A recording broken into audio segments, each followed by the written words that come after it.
Take me out to the ball game. And now, Twitch It Dolphin Media presents The Joys of Mudville, a look at the current state of baseball. Now here are your hosts, Scott McIntyre, Andy Tom Chesson, and James Christopher. And we are back here on The Joys of Mudville. Scott's coming to us live-ish from St. Louis. Andy is coming from us from New York. Beautiful Times Square. Beautiful Times Square. Midtown Manhattan. Yeah. At the Drake Motel. This is not Home Alone 2. The Donald is not walking around the lobby right now. I don't think he's allowed to leave Florida, frankly. It's probably not. He's still trying to figure out how to get Truth Central working. He'll be back on Twitter. No, so Scott, some bad blood with the Cardinals and Mets those last couple of games. I think the Mets have some degree of a case here. They are leading the league and getting hit by pitch, and it's not close. It's not close. Yeah. So mixed emotions here. Look, when that many baseballs are thrown inside and that many people get plunked, and then the Cardinals' best hitter comes up, intentional or not, balls up and in the face, and he gets a little mouthy. Plus, let's also remember the Cardinals had lost the first two games of that series too. So then you get a day game, and you get guys that decide, let's see what we can do to each other. But from a Cardinals fan's perspective, finding out that our first base coach Stubby Clapp could take down Pete Alonso like he did, that was pretty cool. So Stubby may have a future there in Impact Wrestling or something like that. Andy, it's always good to be looking forward. What were your thoughts on the whole thing?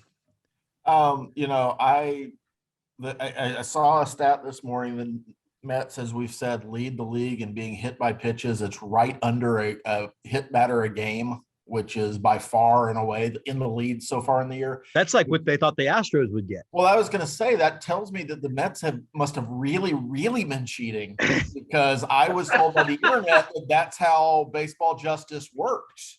I don't know why people hate Pete Alonso, but I was in John's Pizza of Times Square yesterday, and they had a retrospective of every hit batter that the Mets had endured so far this year. And several of them were people throwing at Alonso's head.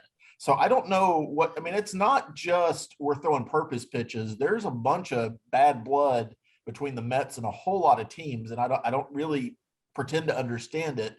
Right. Yesterday, in context, I get there's a heated series, but it's been going on all season. The 10% of the season we've played, but it's been going on, and there seems to be no end in sight to Pete Alonso taking balls to the face. Yeah, and there's been a lot of talk about it, about whether it's that or is it the ball, which we're going to get to. But it does seem, I don't know, it did seem weird. The Mets are playing well. That's weird also, but let's talk a little bit about the ball. And one of the things that I thought was funny, and this is our opportunity to throw a little bit of shade at our Arlington Rangers up there, Andy. They actually put out a tweet that says it was something like Rangers almost homer enough to win. It was like almost only counts in horseshoes and hand grenades, but it does seem like the ball's flying out less, right? Yeah, in some parks. And other parks, not so much. And I think Twitter and all its conspiracy wonders, which Elon Musk is going to fix because he's going to remove the bots, which start all the conspiracies. There seems to be 2, 3, 4, maybe 4 or 5 different balls being put into play by Major League Baseball this year, depending on the park and who's playing.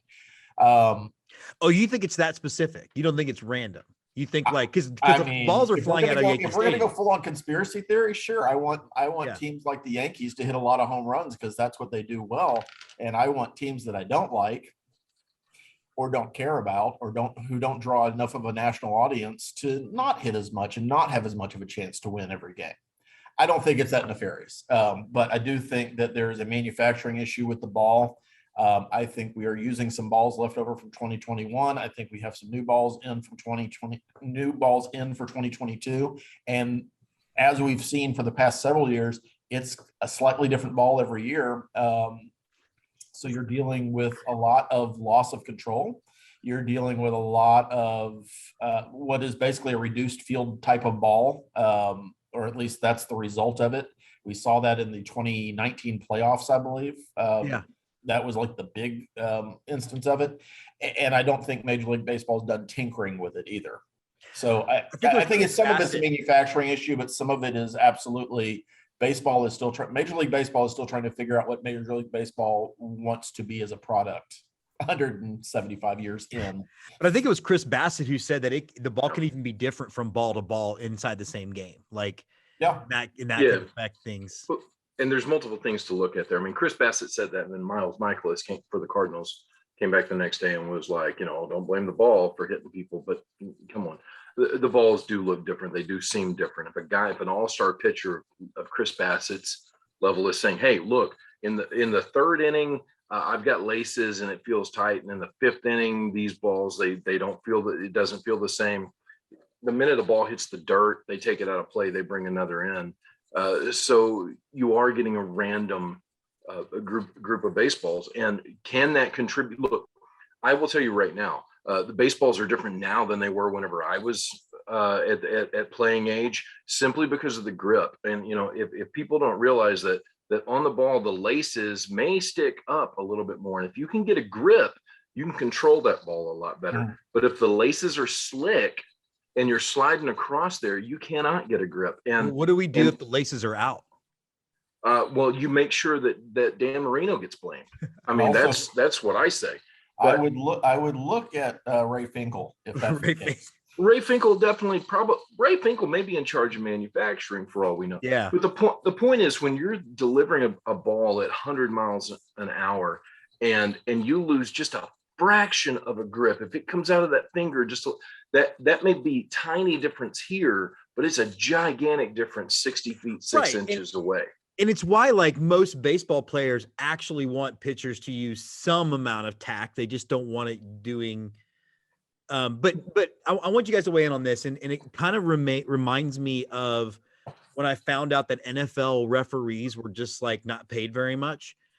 Like, I am paying to watch the best players in the world. Why? I'm tired of the outcome being based on them tinkering with the baseball. Like, to me, it's as frustrating as watching an underpaid referee affect the game when, Dez caught the ball. Oh, sorry.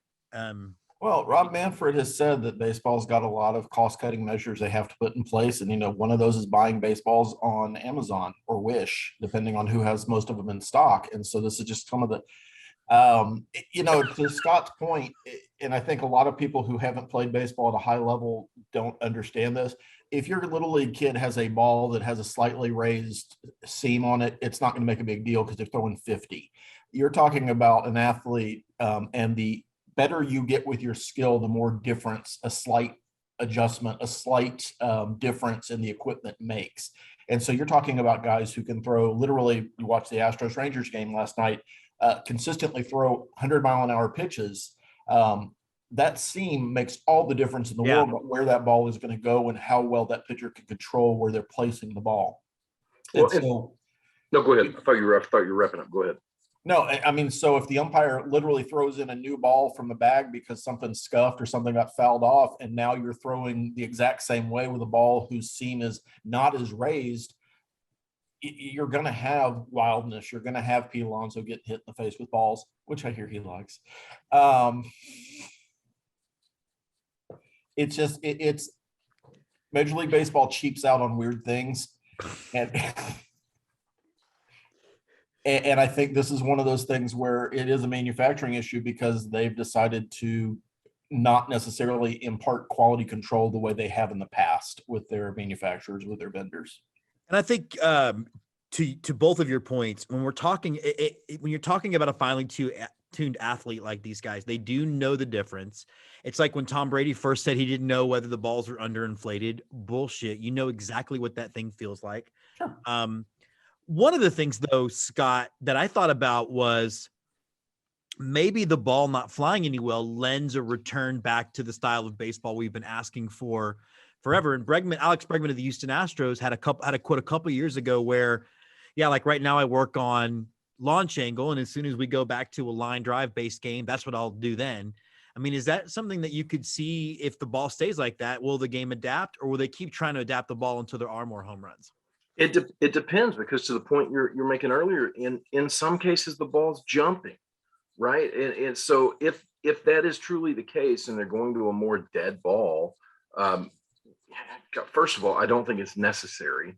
But second of all, sure. I mean, you're going to have to develop more into a gap hitter, a line drive hitter, get yourself on base, move it, move people station to station if need be, and like think I don't think deadening the ball should be the answer. But if the case, fine. They're not as tightly wound, or whatever. Though it's not going to jump out as more. You got to adjust to that.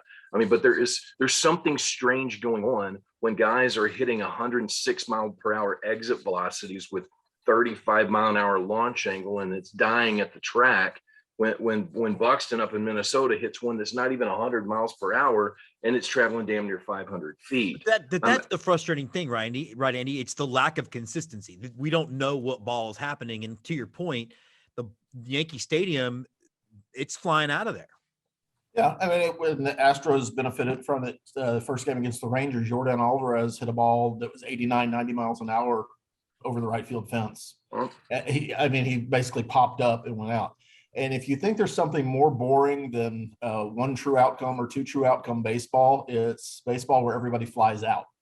That's the worst, because you're not even involving your infielders at this point. It's just, it almost made it to the warning track. Strikeout, fly out. If you want to lose viewers, it's Major League Baseball has to get a consistent supply line for their balls. They do. And whatever reason right now, they don't have that. That's got to get fixed. And whatever they decide, they need to stick with for a while. And by a while, I mean a decade, because you have a generation of players who know, to Bregman's point, I'm going to focus on launch angle. I'm going to focus on bat speed. I'm going to hit home runs, because that's what baseball is right now. If you're going to reduce how far the ball can fly, then players are going to adjust. But you can't do it game to game. You can't do it inning to inning. And that's what the players are being asked to do right now. Pitch to pitch, pitch to pitch even. Look, two things I just wanted to touch on really quickly.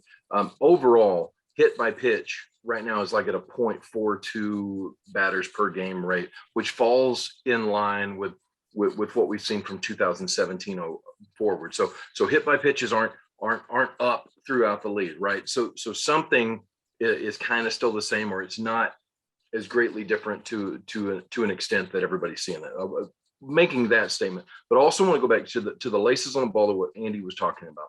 There's a couple of things that people can watch. The higher the races are raised, the more air deflection the ball is going to get as it travels, the more movement you're going to see.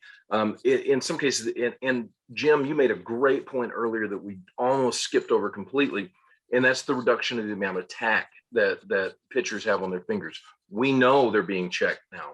We know that they don't have as much grip as what they had, but they had to offset the fact that these the laces are lowered. So when you're watching a game, watch and see from a guy's delivery to delivery, maybe not so much a curveball that has an incredible spin rate, but just a two-seam fastball and that little bit of movement. If the laces are up, it's going to tail in more. If they're not, it's not going to tail in more. And the other contributing factor that people can pay attention to is how many times you see pitchers have to miss a start or miss some games because of a blister. Okay. Blisters happened all the time when the laces are up, because you're getting more of a grip on that. And over the course of the game, on one of these two fingers, you're developing blisters on the tips of your fingers. I hope it's your finger.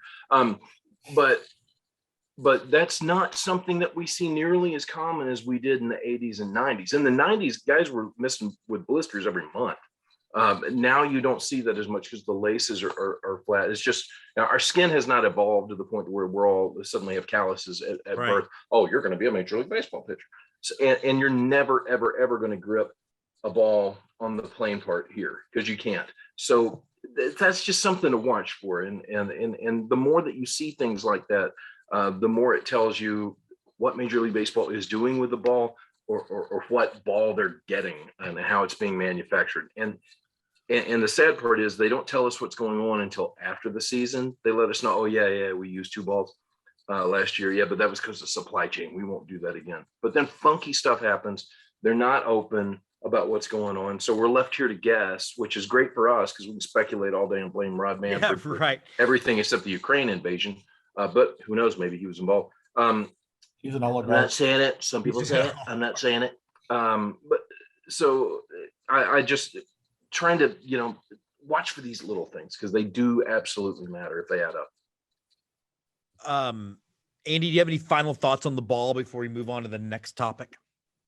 I mean, it's going to work itself out because eventually the supply chain issue is going to fix itself. I think it is a weird victim of COVID 2 years after the fact, but we're literally dealing with, we needed a certain number of balls to play a season. We're going to get them where we're going to get them from. And that's what's happening.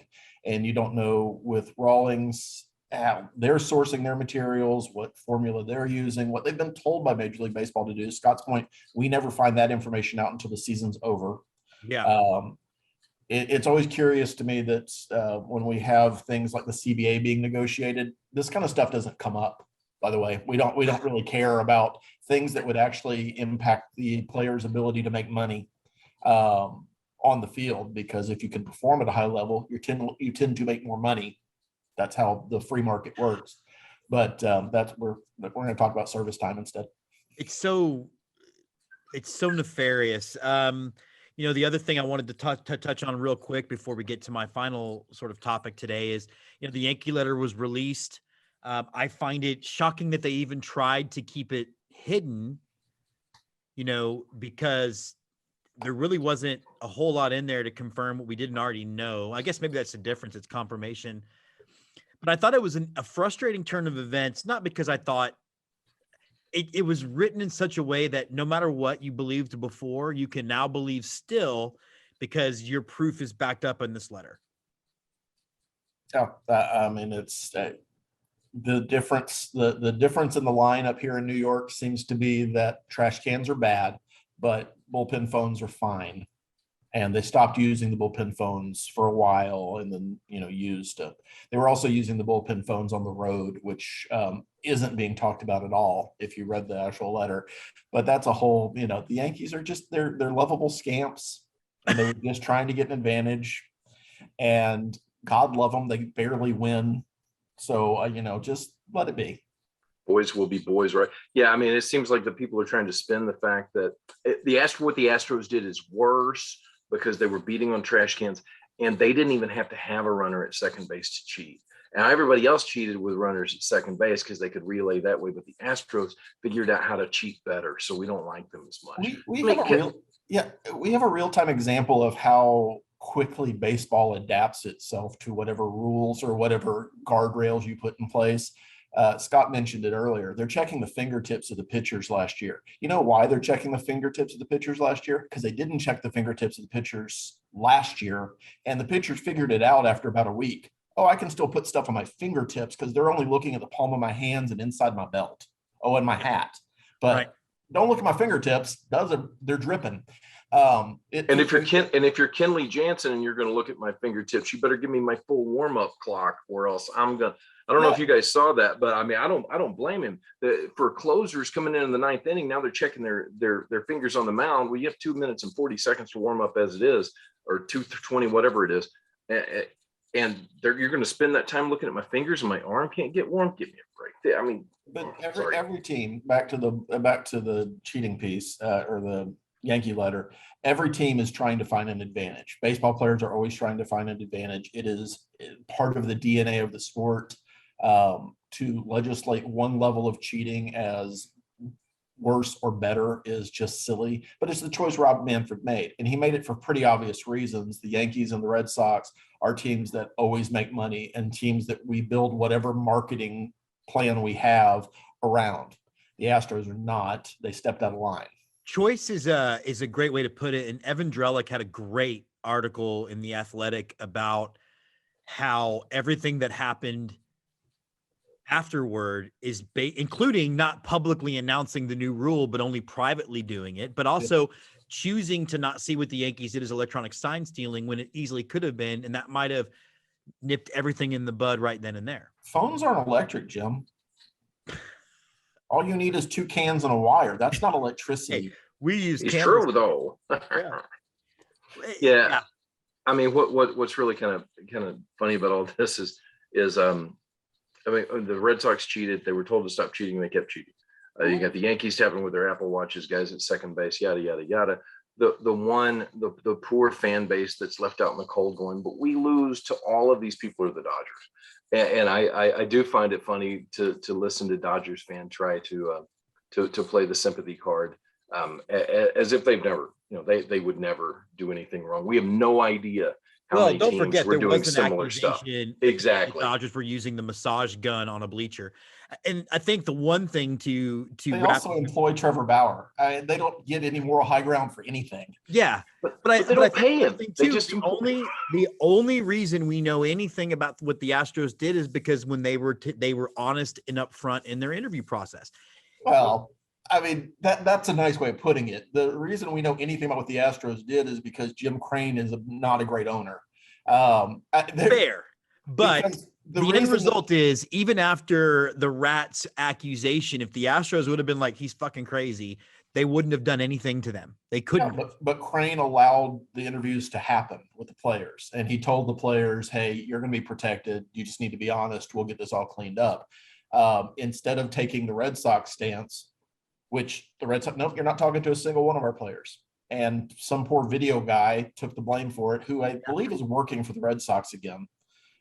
He's able to work this year. Yeah. Yeah. So, but that's the difference in the two ownership groups. One understood how to play the game with Major League Baseball. One did not. Well, and remembering Crane's press conference about it, he said that there would be other teams investigated. Like they had provided intel. I'm sure they told him that. Yeah. But we did. did. You tell your marks whatever you want them to hear. But if that would have actually happened, and they would have interviewed people across Major League Baseball with immunity and interview all the players, then I think they could have gotten to the true story of everything that was going on. They weren't interested in that. Nope. And no player was ever going to come out and be honest after watching what happened to the Astros players. Right. For that happening. It's like, if I watch you say something and get the shit beat out of you, well, I'm not going to go up to the same guy and say the same thing, because I know what's going to happen. Right. I don't have a clue what he's talking about. And that's what we saw. And you guys took it on the chin because of it. And you're going to start to see what you're seeing now, where now more and more players, as we've gotten distance from it, like the aforementioned Chris Bassett, coming forth and being like, yeah, one, they're not the only ones. And I have a feeling as these guys start to retire, we'll start to hear more of that. Yeah. I do think it's interesting that Aaron Judge had 30 games in 2016. And some people might say, well, that's a small sample size. Well, so did Jose Altuve because of the study done, but it's funny how we have nuance. What I want to do is look at all the divisions, because it's way too early to look at division standings, but I want to go through the division leaders, and you guys tell me if you think going to stay there or are they a pretender? Sound good? Yeah, absolutely. We're going to start in the National League West, where the San Francisco Giants have a half-game lead on the Los Angeles Dodgers. So will the Giants stay there? Yeah. I think based on last year, yeah, you got to take the Giants for real. No matter what they have, they're finding a way to win. Contender. Andy? I will disagree. I think they will fall like a rock at some point during this summer. I think the Padres and the Dodgers are better than them. I sort of tend to agree, and I think that it's hard to get lightning strike twice when you're trying to put something. I mean, remember, this was a team that's supposed to be rebuilding, and they just aren't. I don't know if you saw that. We're not going to talk about it right now, but the Oakland beat writer that made the caddy comment about the poor attendance for a midweek afternoon game and for the Giants. And I'm like, yeah, there'll be no attendance in Oakland in a few years. So I guess. Hey, you don't mess with Oakland. They are very serious about their COVID protocols in 2022. Yes, they are.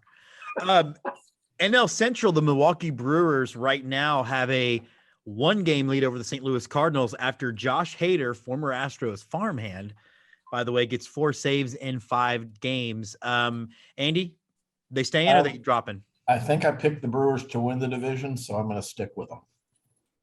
I think the majority of people alive did.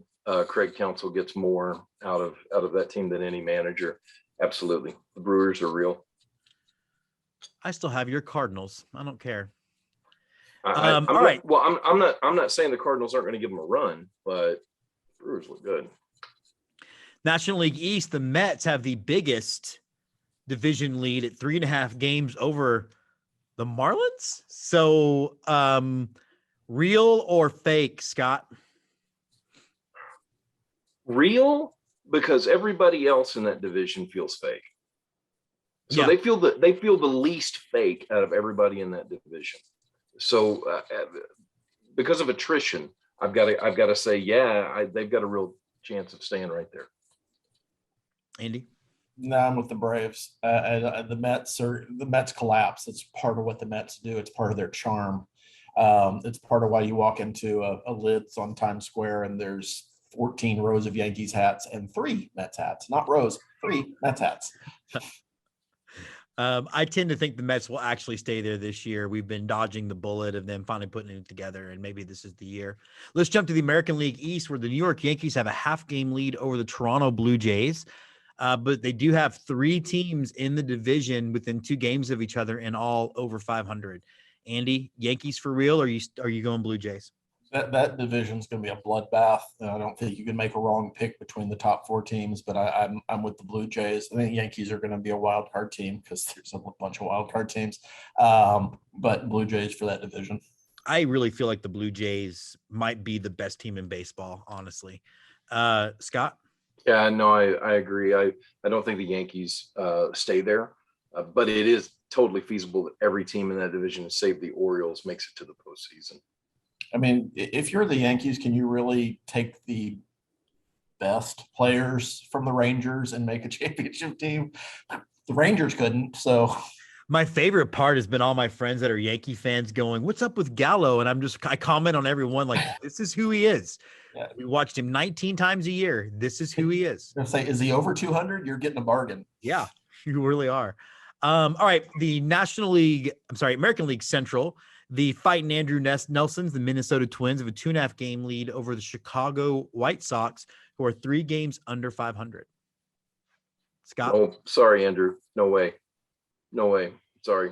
There's too much firepower with the White Sox. They will get it together, especially as summer warms up and their extended spring training is over. Andy? Yeah, it's interesting because the White Sox fans, because I picked up a few of them on Twitter that I follow during the playoffs last year, and they are all convinced that it's the end of the world in the south side of Chicago. This is the worst start in the history of life. And I know they've been a horrible franchise for many years, so I know this isn't true. Twitter Right. reaction. Minnesota's got to start getting some production out of the guys that they signed in the offseason to be a serious contender, and just not seeing it yet. So, i.e. a certain shortstop? I'm saying the White Sox. That's all I'm saying. Okay. All right. And now that the American League West, the Los Angeles Angels have a half game lead over the Mariners. It's a relatively tight division with 2 games back the A's and then 2.5 games back the Astros. Scott? The Angels aren't going to stay there. Look, I love it. Finally, right? Well, how long You we've been pick the doing Angels this show, every year of these shows. I'm like, the Angels are going to have a chance. And then this year, I'm like, no way, I'm not falling for that again. And here they are good. So because of that, I cannot say that they will stay there. Otherwise, they'll fall like lightning. So I'll say they're going to drop, and then we'll see what happens. Andy? I think the Mariners were better than I was expecting them to be so far, but they've also had hot starts in the past. I think they've still got a few holes, and I think that everybody in the division is kind of waiting for Houston to start hitting, and that's starting to happen. Although we're going to reward Kyle Tucker with a day off today because Dusty. But Hank Aaron told me that everybody should have a day off every night, even God rested on the seventh. Yeah, he wasn't. Hank Aaron told me that. Now he's winning games with RBIs. So we don't need that kind of bat in our lineup. We don't want Yeah, right. Yeah, for everybody else to try to live up to. I still think the Astros win the division, but I think the Mariners are going to be better longer than I was expecting them to be. Yeah, I think that's fair. I still think it's a 2-team race with the Astros and Mariners, and I think the Astros will end up. Yeah, the Mariners don't have enough. The Mariners don't have enough pitching in my mind. Yeah, I mean, they have Robbie Ray, but that's it, really. Well, I think people also need to remember that April has really been an extended spring training, Right. because of how rushed everything was after the CBA agreements.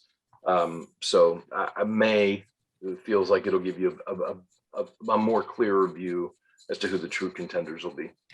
Yeah, and I guess last question, we'll start with you, Scott. Like, one of the things I know Astros fans are already starting to do is looking at trade deadline pieces and what can we do to improve the team. And now that you'll identify stuff, how impacted is the trade deadline going to be with now all but like 8 teams getting into the playoffs? I don't think it'll be that much. I think you're going to have more teams that are buyers, right? More teams obviously are going to be buyers than sellers, which is going to create more of a market for certain fringe players of teams that are falling out or whose ownership just decides we're not going to make a run at it. So I think the likelihood of players moving actually goes up a little bit more this year and less so in free agency, maybe because you're moving people around. You're moving people around at the trade deadline and trying to get extended contracts with them. So that's what I anticipate seeing. Andy? I think it will be as active as ever. I don't think that the fringe wildcard team is necessarily going to be the team that spends a lot. Unless one of those fringe wildcard teams is the Yankees. Or the Dodgers are in that situation. But I don't expect either one of them to be at that fringe level. I think you're looking like a team at the Twins that will have to make a decision of, do we hold on to a Carlos Correa or do we deal him for a draft picks? Or excuse me, that would be in a real sport. Other players are already under contract. Because why would you want draft picks? Cash considerations. Silliness. But I think those, you have to decide if you're a buyer or seller, but I don't think there's big giant moves to be had by those level of teams. So I think it's same level of activity, the same usual suspects dealing. It'll just take closer up to the deadline for teams to identify which way they want to go. So a lot more activity at the very end versus a month ahead. I hope it stays exciting because for me, the Major League Baseball trade deadline is like sort of the NFL draft. That's the level of excitement it is. Whereas the baseball draft just isn't because you drafted a guy. Can't wait to see if he makes the big club in 4 years. So it's definitely I was in a hotel room this morning watching the Today Show, and they did a 5-minute segment, which is a big segment for the Today Show on the NFL draft. That's how part of the culture the NFL draft is in this country. I don't think they'll mention the Major League Baseball draft. Matter of fact, I know they won't because they never have. Well, because the players that they're getting, people aren't as familiar with seeing at home. I mean, that's the difference, right? College football is huge. So when NFL is pulling that, college baseball, I really don't understand why more college baseball games aren't shown. And why I go to the ESPN app and I can't even get a box score half the time. I think it's fans are so close-minded to the ping. And I know it's, we sort of joke about that, but I think that's really what it is. And but I think to your point, I think it's right. People don't know, like hardcore baseball fans know who Ivan Melendez is, but your average baseball fan doesn't. And I think the other part is because baseball's so much harder, like just to play, the concept of you draft a guy, like the Cowboys are going to draft somebody with the 23rd pick that's supposed to have an actual impact next year. That isn't the way it works in baseball, as you all know. Well, in baseball also, you got to be able, every player, regardless of position, needs to be able to do the same similar things, right? Field, catch, throw, hit, run. And in football, you've got different people doing more specialized things. So maybe that's why I can tell you who most of the average receivers are in the NFL because there's only 2-3 starting receivers for each team. And so there's not that much of a pool to choose from. Whereas in baseball, whether a guy's an outfielder, or corner, infield, or whatever, they're all batting, right? I see them all at bat. So suddenly I've got now 9 times 30 to keep track of 270 players versus 60. Yeah. I don't know, but yeah, I would love to see the Major League. I think also with the Major League draft, you see a lot of high school players come out. You don't get that with football. I mean, I'm not trying to say that we need to show high school baseball on TV. God, no. But yeah, that's my take on Andy, it. will this draft lottery thing make it more interesting, do you think, for people? The MLB draft? It's not an event that needs to be televised. I understand why baseball's trying to do it. I understand why they're trying to make it an event, but to Scott's point, you've got half of your first round is going to be high school projectable players. You've got another half that's going to be the second year, the high end college player that's eligible after their first year or second year. I forget how that rule actually works, to come out for the draft. None of those guys have been on TV like a college football player or a college basketball player has been. So there is no built-in hype about watching this guy for the last 2 to 3 to 4 years and getting really, really excited about what they're going to do on my team. It's, hey, he did pretty well against St. Thomas. I hope that, you know, he can hit against major league pitching in 5 years. That it's a different beast, and pretending that it's something other than that, other than your hardcore baseball draft, and there are guys, believe me, they exist. It's just not going to be something that is enjoyable for the common public, and not in the way the NFL draft is, where they're going to have concerts going on during this stuff. You know, in 5 years' time or so, that could change, because we've seen the change in the last decade of how people watch TV, right? Cords are cut, people are going through streaming apps. There's so many more games available now on ESPN Plus and places such as that, of lower level college games, that maybe, you know, maybe because of that, as live sports on the internet continues to mature and more options are available, people will find what they like and watch that and become more familiar with these players. But other than that, I just don't see it happening. But can I mention something that happened in this last week, Jim? Just to, let's we're mention that about at time. You know what, Scott, just end the show for us. You can take us. Here's what I'm going to take everybody to. Kansas Wesleyan was playing a game against Bethany College this weekend, and Kansas Wesleyan slightly under 500. Bethany College also slightly under 500. Prior to the game, something happened there at Bethany College, and Kansas Wesleyan, whenever they went to get water out of their cooler, it had paint thinner in it. So someone from Bethany College apparently had put paint thinner in the Kansas Wesleyan water. Kansas Wesleyan went on to score 4 runs in the first, 11 in the second, and beat Bethany College 33-2. So I'm going to use a word that I don't normally use, but that is the best case you will ever see of fuck around and find out. This has been the Joys of Mudville. The Joys of Mudville is a production of Twitchy Dolphin Media and its parent show, Let's Get To. It's 1, 2, 3 strikes you right at the